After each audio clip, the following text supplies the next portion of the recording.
may mga iba't ibang flavor itong mga noodles na ito. Dami nilang in-order.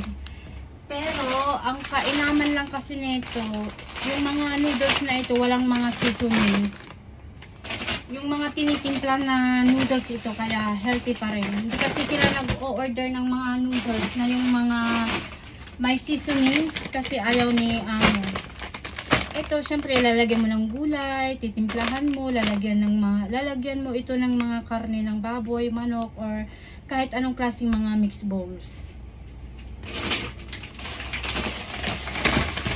Kaya, ang dami siguro ito pinick up ito ni Sir kahapon. Kasi pagdating namin, meron na to. Ito naman, weight instant noodles. Whole weight siya.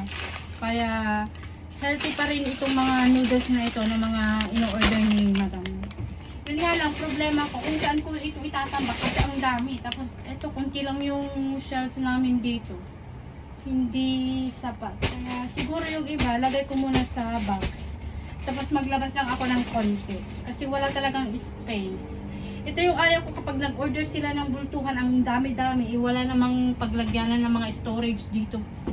Kaya ako ang namumblema na mag-aayos.